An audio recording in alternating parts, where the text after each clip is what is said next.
बहुत प्राचीन कथा है चंद्रहास जी की। महाभारत के युद्ध से पूर्व और युद्ध के बाद पांडवों ने 2 यज्ञ किए। युद्ध से पूर्व किया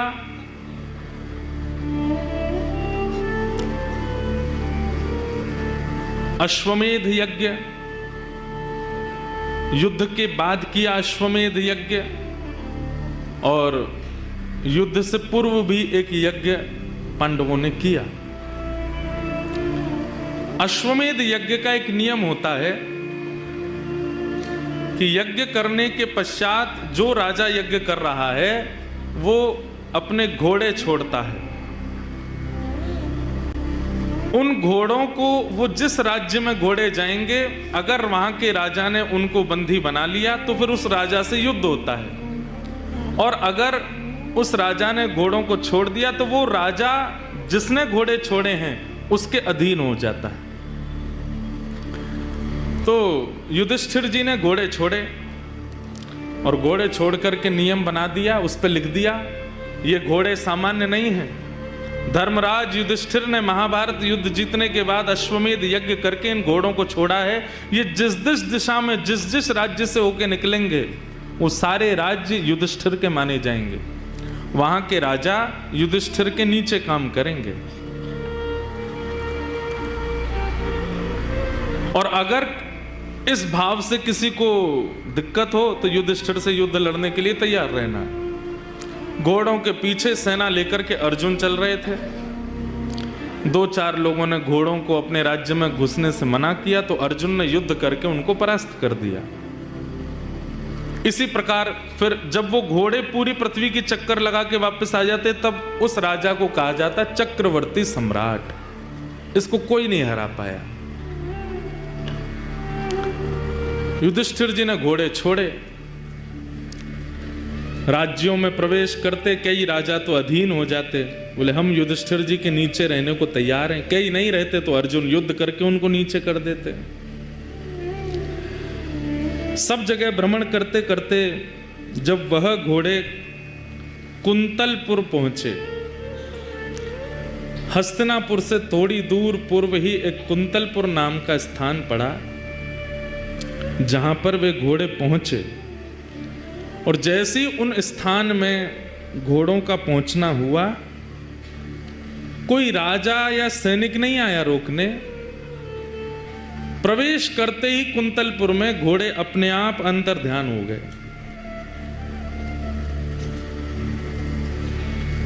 अपने आप अंतर ध्यान हो गए। अर्जुन ने तुरंत अपना धनुष उठाया, प्रत्यंचा चढ़ाई, बाण निकाल लिया। किसकी इतनी हिम्मत हुई? घोड़ों को अंतर ध्यान कर दिया। कौन है? अरे छुप करके क्या घोड़ों को अंतर ध्यान कर, सामने आओ मेरे। कोई सामने नहीं आया। तो अर्जुन के पास तो ऐसी ऐसी विद्या हैं कि अगर कोई छुप भी जाए या कोई कहीं भी पहुंच जाए, वो अगर उसका स्मरण करके बाण छोड़ देंगे तो बाण उसी को जाके लगेगा।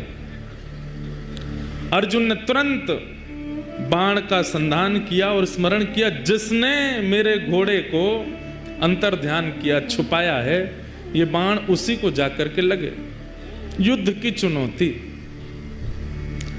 जैसे ही अर्जुन ने बाण का संधान किया, इतने में ही आकाश में नारद जी प्रकट हो गए। अर्जुन, इसी वक्त अपना बाण नीचे रखो, धनुष बाण नीचे करो। क्या कह रहे हैं आप? ये तो नियम बना था कि जो भी घोड़ों को पकड़ेगा उससे युद्ध करना पड़ेगा, और कोई छुप करके अगर घोड़ों को अपने वश में कर ले, मैं उसको मारूं ना? ये कैसे हो सकता है? तब नारद जी महाराज बोले, क्योंकि जिसने तुम्हारे घोड़ों को अपने वश में किया है वो सामान्य नहीं है। वो तुम्हारा शत्रु नहीं, तुम्हारा मित्र बनने योग्य है। ऐसा क्या गुण है उसमें? कोई बहुत बड़ा दिग्विजयी राजा है या क्या ऐसी क्या खूबी है उसमें कि मैं उसको अपना मित्र बनाऊं? तब नारद जी महाराज ने कहा, जिस प्रकार तुम कृष्ण भक्त हो, ऐसे ही जिसने तुम्हारे घोड़े हरण किए हैं वो भी कृष्ण भक्त है। कुंतलपुर का राजा, उसका नाम है चंद्रहास। इसलिए तुम उस पर बाण चढ़ाने की, चलाने की कोई चेष्टा मत करो। अर्जुन तो तुरंत सुन के, ये बात सुनकर के वो कृष्ण भक्त है। अर्जुन बोले मैंने पहले तो कभी नाम नहीं सुना चंद्रहास का। बोले जरूरी थोड़ी है कि सारे भक्त प्रकट ही होते हैं, कई अप्रकट भक्त होते हैं, और अप्रकट भक्त ठाकुर जी को अति प्रिय होते हैं, जो अपनी भक्ति प्रकट ही नहीं करते, पता ही नहीं चलने देते। बगल वाले को नहीं पता, बगल वाले की बात पत्नी को नहीं पता कि ये भक्त हैं। ऐसे भक्तों के चरित्र भी भक्तमाल जी में है। अंतर्निष्ठ राजा, पत्नी को ही नहीं पता कि पति भक्त है। ऐसी भक्ति जो करते हैं ठाकुर जी, उन्हें सामान्य भक्ति करने वाले से 50% ज्यादा प्रेम करते हैं, जो अपनी भक्ति को प्रकट नहीं करते। तो अर्जुन ने जैसे ही सुना कृष्ण भक्त, धनुष बाण तो नीचे रख दिए, युद्ध उद्ध सब भूल गया। नारद जी के चरणों में प्रणाम करते हुए कहा, भगवान ये राजा कैसे हैं मुझे ये नहीं सुनना, ये इनका राज्य कितना बड़ा है मुझे ये भी नहीं सुनना, पर ये चंद्रहास कृष्ण भक्त कैसे हैं मुझे इनका चरित्र सुनाओ। और आपको सुनकर के आश्चर्य होगा।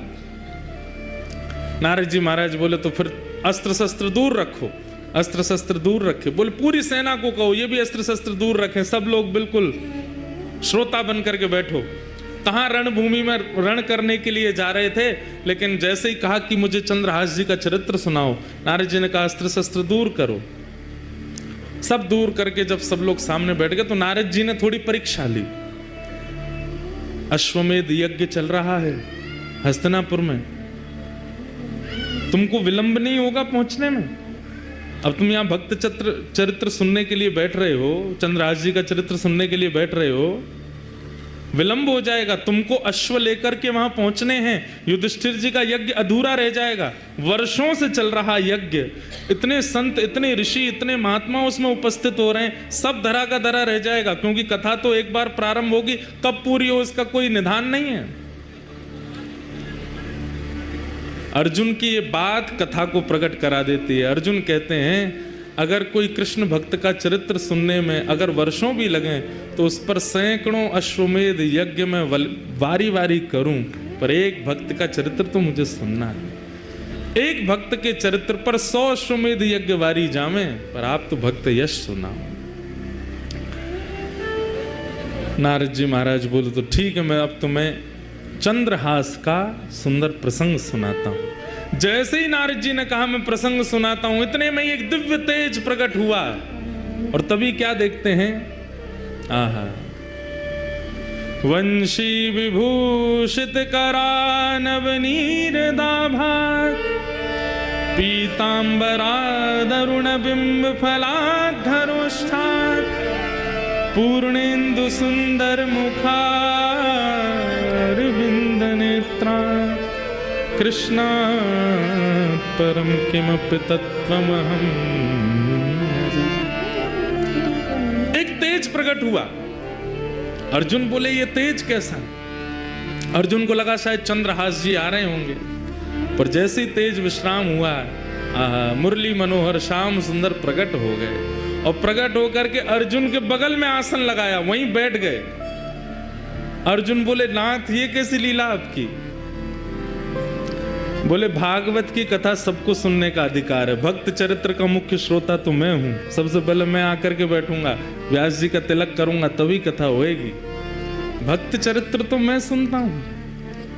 चंद्रहास का चरित्र यहां पर सुनाया जाएगा या किसी भी भक्त का चरित्र सुनाया जाएगा, मेरे बिना नहीं प्रारंभ हो सकता, तो मुझे आना पड़ेगा। आप सब इतनी संख्या में बैठे हैं, आप सबके बीच में मुंह छुपाए चुपचाप ठाकुर जी बैठे हैं, क्यों? एक भक्त चरित्र प्रारंभ हो रहा है। भक्त का चरित्र तो ठाकुर जी सुनते। ठाकुर जी प्रकट हो गए, अर्जुन के बगल में आकर के बैठ गए। अर्जुन के तो भाव ऐसे प्रकट हो रहे हैं, नाथ कितनी कृपा। नारद जी महाराज भावुक हो गए, भगवान आज्ञा हो तो अब मैं चरित्र सुनाना प्रारंभ करूं। ठाकुर जी बोले निश्चित सुनाओ, अब कोई विघ्न नहीं आएगा, कोई रुकावट नहीं आएगी, तुम तो सुंदर अब चरित्र सुनाओ।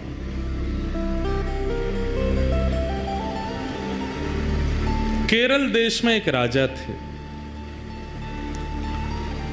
बड़े प्रतापी राजा, और उन प्रतापी राजा के यहां एक पुत्र ने जन्म लिया जिनका नाम उन्होंने रखा चंद्रहास। धीरे धीरे बालक जब 3 वर्ष का हो गया, बहुत सावधानी से सुनिएगा सब लोग, बालक जब 3 वर्ष का हो गया तब केरल देश में एक शत्रु राजा ने चढ़ाई की, और ऐसी चढ़ाई की कि पूरे केरल देश को अपने वश में कर लिया। अनंत संख्या लेकर के सैनिकों की आया, पूरे केरल देश पर आक्रमण कर दिया। उस आक्रमण में राजा मारे गए, सैनिक मारे गए। अब धीरे धीरे स्थिति की सेना ने भीतर देश में प्रवेश करके वहां की औरतों को, बच्चों को भी मारना प्रारंभ किया। जो क्रूर राजा जिसने आक्रमण किया था उसको पता चला, बोले कि राजा मर गया, रानी मर गई, पूरा परिवार मर गया, एक इनका 3 वर्ष का बालक है वो अंदर भवन में है, उसको मार दो तो आपकी विजय हो गई इस देश पर। जैसे ही उस राजा ने अंदर प्रवेश करना प्रारंभ किया तो एक धाई मां, जो बालकों की आजकल कह दें तो बेबी सिटर करते हैं ना, बच्चों की जो ध्यान रखते हैं, दूध पिलाना, खिलाना, नहलाना, बड़े बड़े घरों में रखते हैं लोग, एक धाई मां, उनकी एक धाई मां चंद्रहास राजा, चंद्रहास बालक की, उसको जैसे ही पता चला कि कोई आक्रमण में सब मारे गए हैं और अब वो राजा यहीं आ रहा है इस बालक को मारने के लिए, तुरंत बालक को उठा करके उसके जितने राजकीय वस्त्र थे सब उतार दिए, सोने चांदी आदि जो भी उसने पहन रखा था सब उतार उतार करके फेंक दिए। मैले कुचैले वस्त्र जो सामान्य लोगों के होते हैं वो बालक को पहना दिए, कालीत उसके मुख पर पोत दी, अजीब सा उसका रूप कर दिया, केश बिखेर दिए, कड़ूले आदि सब उतार उतार करके फेंक दिए, और अपने सौल में लपेट करके बालक को लेकर के जा रही हैं। बालक से कह रही हैं, 3 वर्ष के हैं अभी चंद्रहास, कह रही हैं कोई अगर पूछे कि ये कौन है तो तुम धाई मां मत बोलना है, बोलना ही मेरी मां है, बेटा आज से मैं ही तेरी मां हूं। माता पिता दोनों चले गए, पूरा राज्य नष्ट हो गया। धाई मां ने बालक को अपनी सौल में लपेटा, गोद में लेकर के पीछे के रास्ते से सामान्य लोग जहां से भाग रहे थे वहीं से निकल के जाने लगे। जगह जगह नाकाबंदी पर सबको देखा जा रहा था।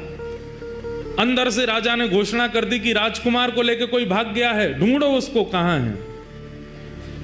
बहुत सुंदर चरित्र बंधुओं, सावधानी से सुनना। बालक को लेकर के धाई मां जैसे ही बाहर आने लगी तो एक सैनिक ने रोका, कौन हो? महाराज मैं तो सामान्य स्त्री हूं, मेरा घर जल गया, पति मर गए, जा रही हूं कहीं, भाग जाऊंगी, मुझे भी मार देंगे नहीं तो। कौन है ये बालक, इसका मुख दिखाओ। बालक का जब रूप दिखाया तो फटे कुचैले वस्त्र पहने, मुख पर गंदगी लपेटी हुई, लग ही रहा था कि धाई मां का ही बालक है। ए बालक ये कौन है? चंद्रहास बोले ये मेरी मां है। ठीक है जल्दी जाओ, निकलो यहां से। जैसे तैसे वहां से प्राण बचा करके उस बालक के वो धाई मां निकल गई। बहुत व्याकुल है चित्त से, इतनी दूर जाना है कि कहीं से भी उस राजा को ये राजकुमार मिल ना जाए। तो दक्षिण केरल देश से चलकर के वो मां उत्तर भारत तक चलकर के आई बालक को लेके। महीनों लगे, साल लगे, कितना समय लगा पता नहीं। और ग्वालियर के पास में जो कुंतलपुर गांव जिसके बारे में हम लोग सुनेंगे, जहां के ये राजा बने कालांतर में, वहां पहुंच गए। वहां के तत्कालीन राजा कोई थे, उनके मंत्री थे, उसका नाम था दृष्ट बुद्धि। क्या नाम था? दृष्ट बुद्धि। दृष्ट बुद्धि के पास जाकर के दाई माँ ने कहा, मैं दासी हूं, बहुत निपुण हूं, आप मुझे जो काम कहेंगे मैं करने को तैयार हूं, मुझे कोई नौकरी दे दीजिए। माँ को लगा अब उत्तर भारत में कम से कम इतने 1000 किलोमीटर की दूरी है, कम से कम यहां सुरक्षित रहेंगे राजकुमार। दृष्ट बुद्धि कुंतलपुर के राजा के मंत्री, कहां एक राजमाता का पुत्र, कहां एक राजा का राजकुमार, और अब क्या बन गए हैं? दासी पुत्र। 2-2 दिन तक भोजन नहीं मिल पाता है, रात्रि सोने की व्यवस्था नहीं हो पाती है, दाई माँ के साथ ही चंद्रहास रहते हैं। राजा, केरल देश के राजा का पुत्र अब दासी पुत्र है। आज चंद्रहास जी एक दासी पुत्र हो गए। कैसा उनका जीवन? छोटे बच्चों के साथ में बाहर गली में खेलते हैं, नाली में गिर जाते हैं, सब कुछ राजकीय अब नष्ट हो चुका है और दासी पुत्र के नाम से ही जाने जाते हैं। लेकिन ठाकुर जी जब परीक्षा लेने पे आते हैं तो बंधु अति कर देते हैं कई बार। 5 वर्ष की आयु हुई चंद्रहास जी की, और जो दाई माँ उनको लेके भागी थी बचाने के लिए, अब उसके प्राण निकलने लगे। कोई नहीं है अब चंद्रहास जी का इस दुनिया में। माता पिता परिवार सब मारा जा चुका है, एक दाई माँ है बस। और अनजान नगर सब दासी पुत्र समझते हैं इनको। चंद्रहास जी गए अपनी माँ के पास, दाई माँ के पास, तो देखा बिस्तर पर पड़ी, बुखार चढ़ रहा है। सिर दबाने लगे, माँ आपको क्या हुआ? चंद्रहास का हाथ पकड़ लिया, बालक अब मैं जाने वाली हूं। आप जा रही हो? मैं किसके पास जाऊंगा फिर? मेरा कौन है यहाँ पे? माता पिता जा चुके हैं, आप मुझे यहाँ ले आई, मैं आपको ही माँ मानता हूँ। यहाँ सब लोग मुझे जानते नहीं हैं, मुझे कोई पूछता भी नहीं। आप भोजन कराती हैं तो मैं खाता हूँ, आप मुझे नहलाती हैं तो मैं नहा लेता हूँ। मैं किसके पास रहूंगा अब? सुनो चंद्रहास, इधर आओ। आज के बाद कोई पूछे तुम्हारी माँ कौन है तो कहना कृष्ण मेरी माँ है। कोई पूछे तुम्हारे पिता कौन है तो कहना कृष्ण मेरे पिता है। कोई पूछे कि तुम्हारा आश्रय कहाँ है तो श्री कृष्ण के चरणार बिंदों को ही अपना आश्रय बताना। कोई पूछे तुम्हारा सर्वस्व कौन है तो कृष्ण ही तुम्हारे सर्वस्व है। बोलो चंद्रहास, तुम्हारी माँ कौन है? चंद्रहास रोते हुए बोलते हैं कृष्ण मेरी माँ है। जानते भी नहीं है कृष्ण है कौन, बस माँ समझा रही है। कौन है तुम्हारी माँ? कृष्ण मेरी माँ। तुम्हारे पिता कौन है? कृष्ण मेरे पिता है। तुम्हारे सर्वस्व कौन है? कृष्ण मेरे सर्वस्व। और यही कृष्ण मेरे सर्वस्व, कृष्ण मेरे सर्वस्व कहते कहते कहते दाई माँ ने भी प्राण त्याग दिए। अकेले रह गए हैं चंद्रहास पूरी दुनिया में, अब कोई नहीं है उनके पास। नारद जी कथा सुना रहे हैं और सामने बैठ के कृष्ण अर्जुन दोनों रो रहे हैं। चंद्रहास जी का चरित्र। चली गई मां, किसी के घर में किराए पर या कैसे भी रहती थी, उन घर वालों ने अब चंद्रहास जी को घर से निकाल दिया। मां तो थी, काम करके कुछ देती थी, अब तू अकेला क्या करेगा यहां पर, निकल जा। छोटे से 5 वर्ष के चंद्रहास निकल गए घर से। कभी किसी वृक्ष के नीचे सो जाते हैं, कभी किसी तालाब के पास पहुंच करके वहां जल पी लेते हैं। नगर में ही रहते हैं, किसी ने नगर से नहीं निकाला, पर अपने घर कोई नहीं बुलाता उनको। जो बच्चे खेलने आते थे वो भी अब दूर दूर रहने लगे। बस एक ही बात रटते रहते हैं, कृष्ण मेरी माँ है, कृष्ण मेरे पिता हैं, कृष्ण मेरे सर्वस्व हैं। कृष्ण मेरी माँ है, कृष्ण मेरे पिता हैं, कृष्ण मेरे सर्वस्व। कभी कोई साधु महात्मा मिल जाते हैं, अरे बालक अकेले कहाँ घूम रहे हो, छोटी अवस्था, माँ कहाँ है तुम्हारी? कृष्ण मेरी माँ है। अरे पिता कहाँ है तुम्हारे? कृष्ण मेरे पिता हैं। घर कहाँ है तुम्हारा? ठाकुर जी के, कृष्ण के चरण ही मेरे घर है। संत जन देख करके सुन के बड़े खुश होते, हृदय से लगाते, फल आदि दे देते। तो चंद्रहास जी खूब प्रेम से पाते। 5 दिन हो गए, प्रसाद नहीं मिला, खा लेते। ऐसी स्थिति चंद्रहास जी की रहती। कुछ गांव के बच्चे उनको मित्र तो मानते थे, पर दूर से ही उनके साथ में देख करके बस दूर ही रहते थे, माता पिता जाने नहीं देते थे। एक दिन चंद्रहास बैठे, कुछ बालक छुप करके आ गए उनके पास। बोले चंद्रहास हमारे साथ कुछ खेलो ना। बोले कौन सा खेल खेलोगे? बोले तुम बताओ, वही खेलेंगे। बोले बाकी खेल तो मुझे नहीं आते, कीर्तन रूपी खेल आता है। बोले कीर्तन रूपी खेल ही खेलो। बोले इसमें क्या करना पड़ता? बोले एक गाएगा, बाकी सब उसके पीछे गाएंगे।